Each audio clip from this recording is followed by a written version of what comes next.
Welcome, hackers. Have you ever noticed that players find magic items in treasure hoards, but the bad guys don't ever seem to be using them?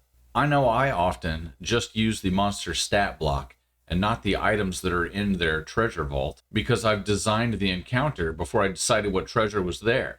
So I didn't take into account the magic items that they may have access to. So today we're going to try something a little different, and we're going to see what happens when you give certain magic items to the right creature. We're going to give a troll a magical ring.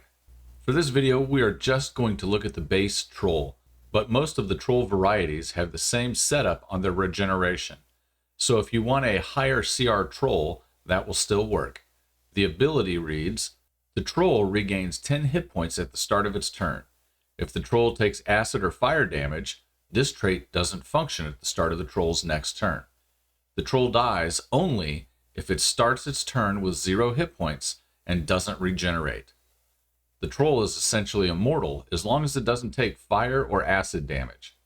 Most parties have someone that can throw fire around, but acid is far more uncommon. So let's give our troll some protection from fire and see what happens. Maybe the troll is a henchman of the big bad guy, or maybe the troll happened to find the item on an adventurer that it slays. But however it got it, the troll now has a Ring of Fire Elemental command. Now, before everybody loses their minds in the comments, I know this is a legendary item, but it has to be the potentially weakest legendary item in the game. When someone attunes to the ring, they get resistance to fire and they can cast Dominate Monster on a fire elemental. If they destroy a fire elemental while attuned to the ring, they gain more abilities. They become immune to fire and can cast Burning Hands, Fireball, and Wall of Fire. Now, these abilities only come online if the person attuned to the ring kills a fire elemental. That may not ever happen in a campaign, and is completely dependent on the dungeon master putting those bad guys into the party's path. Without a fire elemental, this is just a Ring of Fire resistance. For our example, the troll has attuned to the ring.